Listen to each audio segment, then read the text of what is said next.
In this final episode with my guest, Don Moxley, we talk about cannabinoids, HRV, and smart training for the over 40 athlete. There's a lot of misinformation out there about HRV with all this new wearable technology. And Don Moxley also goes into the effects of THC, certain compounds of CBD, and the real molecule that all of us want, which is CBDA, which is not always listed or sourced properly for a lot of the CBD products out there. And so he gave some suggestions on how to get it and what he puts all his athletes on, not only to improve their performance, but also their HRV score. So if you're interested, stay tuned. This is part 3 of 3 of an interview I did with Don Moxley. If you'd like to catch up, just go back a couple episodes. How's it going? This is Brad Williams with Over 40 Fitness Hacks, the podcast where I help you, being over 40, to fight the aging process without giving up your social life. I've been a personal trainer and gym owner for over 14 years, and I specialize in helping the over 40 crowd get to their goal. If you need a little bit of guidance, check out my show notes.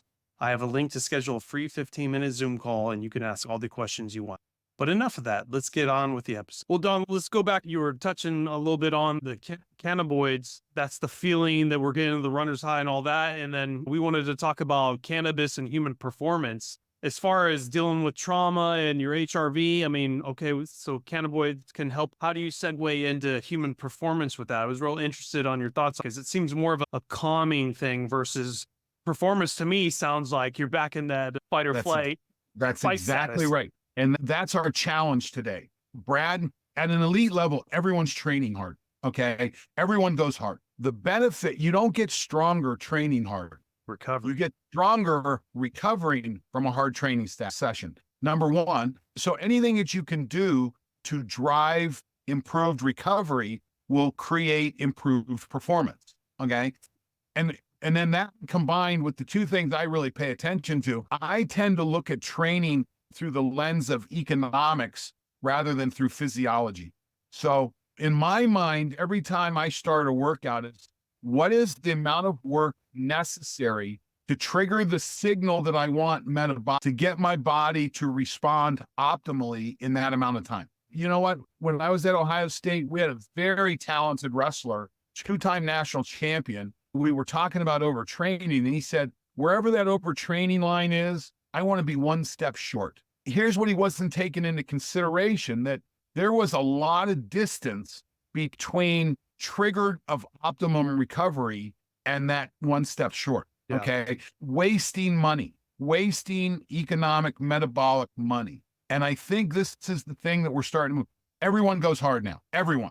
The question is, who is getting the best payback? You and I can take $1,000 and invest it. And you can invest yours all in one, and I can invest mine and diversify it, and I might get a better response because of my diversification. This is the same thing with training. How am I diversifying my training? Where am I spending my time? Zone 2, 3, and 5. Where am I engaging in strength and conditioning? Where am I engaging in other forms of exercise? Okay. Where am I putting my diversified energy? This is an important part of this. And again, making sure that you have the necessary nutrients on board. This is where cannabis comes into play. Until I started working in the cannabis business, I didn't see this research. And the research is voluminous, okay? There is so much research in this space, it's ridiculous, but it's almost behind a veil. No one wants to touch it because it's hot, marijuana. But cannabis was part of the U.S. pharmacopoeia till 1948. The American Medical Association in 1948 was arguing with Congress to keep cannabis available to doctors for prescription. But the Marijuana Tax Act in 1948 basically took this all away. There's some interesting politics that went with that. We're finally getting past it. I think we're finally going to read cannabis from a Schedule 1 to a Schedule 3 drug right now, which there's going to be a ton of benefit that comes from that. And literally, I'm getting newsletters and emails on a daily basis about, okay, we're almost there. Yeah. But we've been almost there for 5 years now. I think we're close. But it's the ability to recognize the value. There's 140 different cannabinoids. There's 138 things besides THC and CBD. And then when we go on top of that, there's probably 400 different terpenes. These are plant chemicals that enhance or by themselves are very beneficial. In that plant, that can be very beneficial. Now, I don't believe THC is a performance enhancing product. Okay. There's too many things to go with. You start to move the CBDA, the molecule that comes out of the plant, and some of the terpenes, you can get a huge benefit. And that's why we put it in mode method.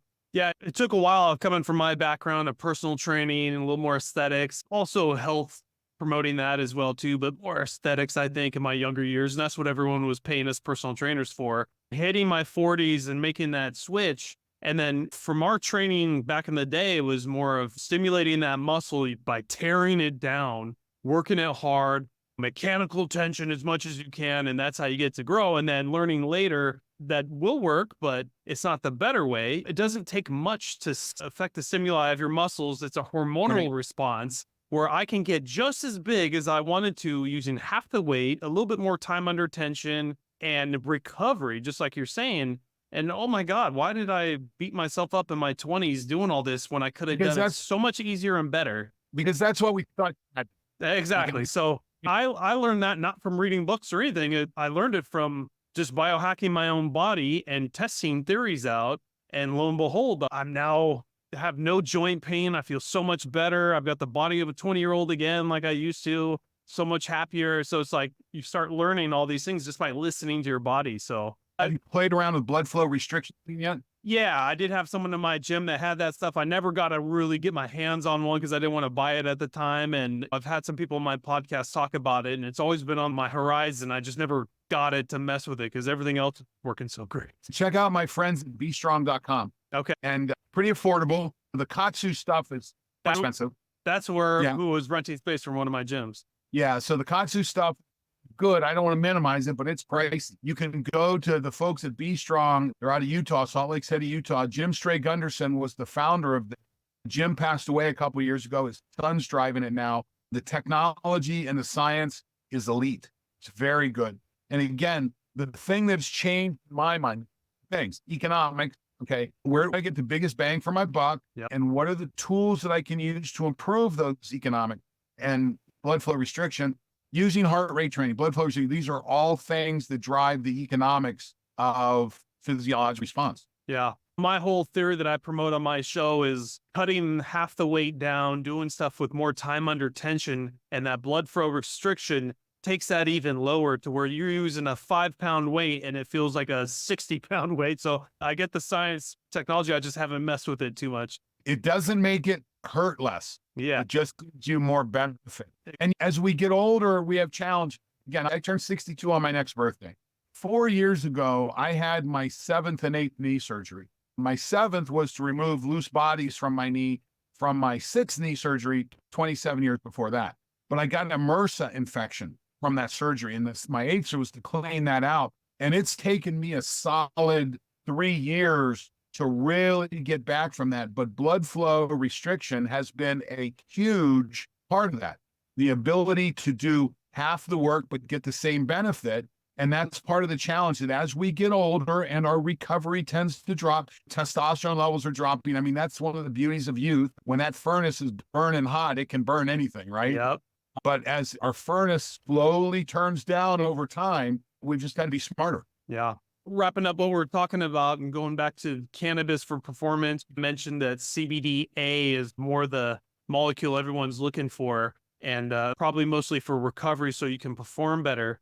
How is it with all the different products out there? Who do you trust? Who's got CBDA in it? Who's just got a bunch of garbage in it? Or it's hard. Yeah. Okay. So trust your source. That's what I've been really focusing on this year. Yeah. And your source should be able to provide certificate of analysis that show you what's in the product. If they can't, listen, I can go out and change the oil in my car, put it in a bottle, go to a flea market and sell it as CBD. Okay. And it has none and not good. Someone should be able to provide you a batch marked bottle. The great thing about cannabis is it's mostly available in most states. We have grows going in most states now. This is standard language. So you've got to really pay attention to the source. And just because, I would really be careful of these stores that say CBD and kratom. They've got to be able to supply the COA. I was going to say, for going back to HRV, if you're taking CBDA and cannabis type products and very good products, they're sourced well, and you trust them. Should they be lowering your score while should be you sleep? improving. Exactly. So what I've been doing has not been working. So that's telling me right there that there's some trauma going on with that CBD that I'm using, or who knows? Yeah, one of the challenges is depending on where your CBD is coming from, whether it's been isolated or coming from hemp. So we've had a lot of people come back to us and say that the hemp blend that we're using in our product causes anxiety. It happens. Again, we talked about at the beginning, we're all genetically different. We'll have different response, and you may have to work with it a little bit. At some point in time, we want to formulate another version of our product that doesn't use hemp, but uses straight isolates. We'll get there eventually. But yeah, as a consumer, you got to work your way through it. You want to try and stay away from the THC. THCA with CBDA can be good. I love good ratios of that. Stay away from the THC. CBD is beneficial, but Brad, the problem is that most people need to consume about 10 to 100 times more than they're consuming to get the benefit. Okay. Now, let me put this in context. If you go buy CBD from a good source, you're going to pay 60 to 90 for a bottle that had between 1/2 and 3/4 of a gram. When I buy CBD, I buy it for $1 a gram. Wow. Okay. So the markup in this space is ridiculous. Wow. Okay. So, and again, this is going to change when we have interstate commerce, when all of a sudden we have rescheduling, you're going to see a normalization of the market. Yeah. More competitors, it's just going to happen. More pet and better quality product. Yeah. Hey, one final question, Don, and I probably should have put this back in the HRV topic, and I'll probably just copy and paste it back in there.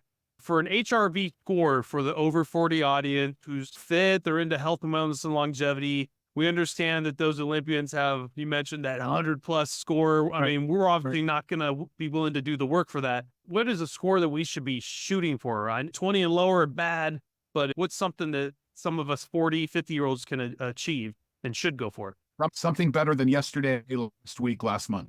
Okay. We are all different. Okay. We all have backgrounds. We all have, again, those two guys that didn't make All-American. I believe there was significant trauma in their background. And you know what? That baseline to make All-American, I think a wrestler's got to have a 74 HRV score to make All-American. Those guys weren't there, and I'm not sure we could have gotten them there. But you don't want to look at this in an absolute term. You want to look at it relatively. Am I engaging in the processes? Okay. Am I exercising? Am I meditating? Do I have a sense of, am I doing the things to drive recovery? Okay. And there's a lot of things we can do. If you do that, you can probably be benefited. And Brad, I'll tell you this, I had a call with the guy 2 weeks ago, lived in the deep South. We were talking about meditation, and he said, prayer is my meditation. And I said, okay, let's talk about that a little bit, because I grew up Southern Baptist. Okay. I grew up where you prayed for forgiveness for fear of living in hell for an eternity. That's a fear response. Yeah. Okay. My wife grew up Roman Catholic. They're very good at guilt.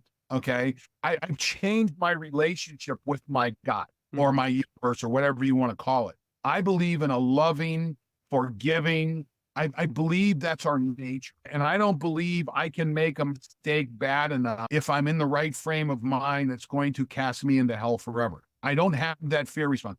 So I had to have this conversation with him. He was in a very non-denominational, very evangelical setting. And he says, my prayers are fearful. And I said, we've got to start to work on that. Tell you another example. I have another guy I worked with. I was ATF 30 years. And we got to be buddies, and we spent a lot of time talking. And I like firearms. I like playing with guns. I'm an old farm kid. We've been doing it, so I'm not afraid of people. I like shooting things. I like going to the range and putting rounds down range. This guy had worn a firearm on his side for 30 years. And when it wasn't on his side, it was on his nightstand. And we were talking, and I said, Terry, I go, why do you keep a firearm on your nightstand? I said, do you live out of fear? That's exactly it. So you have to look at all these things. And again, we have a tendency to listen. Fear is a healthy thing. It keeps us alive. Again, you got us out of the rattlesnake pit. But the problem is when we move into a house full of bunny rabbits, we still have to deal with the physiological change. And when I'm living with bunnies, I'm not praying to not have rattlesnakes anymore. I'm thankful for bunnies. Yeah. And this is the switch.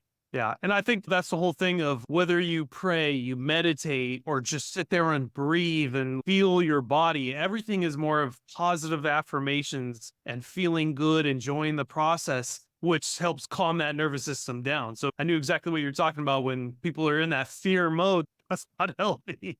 Well, you got when Just don't do it that often. yeah, when fear is real, you have to be able to respond. I told the story. So I grew up in a very evangelical church in Eastern Ohio. And I remember January 4th, 1976. That's the bicentennial, right? We had a revival at our church and I remember being overcome with what we call the sense of the Holy Spirit. I remember this today. Well, in my meditative practice, and as I've practiced meditation and learned this, I can now create that same experience meditating, being centered, being able to pull it all in. Now, it's not a religious experience, okay? It's a physical experience, but listen, religion is a collection of ancient practices that kept us alive for a long time. We then went through the Reformation, and we had the development of science and mathematics and things like that. And now we live in a time when we can use science to analyze the behaviors. Fasting, for example. Fasting is a very health benefiting practice. We now understand the science behind fasting. It triggers autophagy, and we know we need to have spermidine on board to get to there. So we know these things. This is what science has done for us. And I think we're starting to see the same thing where religious practices, they're there for a reason, okay? But we now start to be able to see the science to understand, and can we do this in a manner that's not fearful driving? Nope. 100% agree with all that. Yeah. Well, Don, thanks for coming on my show, picking your brain on that. I'd love to have you on again, especially to talk more about autophagy and fasting. I talk about that all the time on my show. But how can my audience get a hold of you? Is a website, social media? What's the best place? Yeah. If you want to learn about mode and method, HRV plus, go to modemethod.com, modemethod.com. That's where you'll learn about HRV plus. If you want to learn about our spermidine products, spermidinelife.us. If you want to get a hold of me, the best way to get a hold of me is through LinkedIn. Go to LinkedIn, search for me, send a response. I get 2 or 3 questions a week from people out there. I usually schedule calls. I'm not an email guy. I like to have a conversation. And we do. Don't ask me a stupid question when you ask to connect. Just say, hey, I heard you on Brad Williams' podcast, and I've got questions about fill in the blank. I usually accept them, and we'll usually schedule a call. Awesome. No, I'm the same way. Ever since Zoom came out, it's just so much more beneficial to see the person's face. I just like it better than the typical phone call or email. So, but yeah, my audience knows I'll put all those links in my show notes. And I just want to thank you again, Don, for coming on my show and enlightening us on some of these topics. It's my pleasure. I really appreciate the opportunity. Thank you.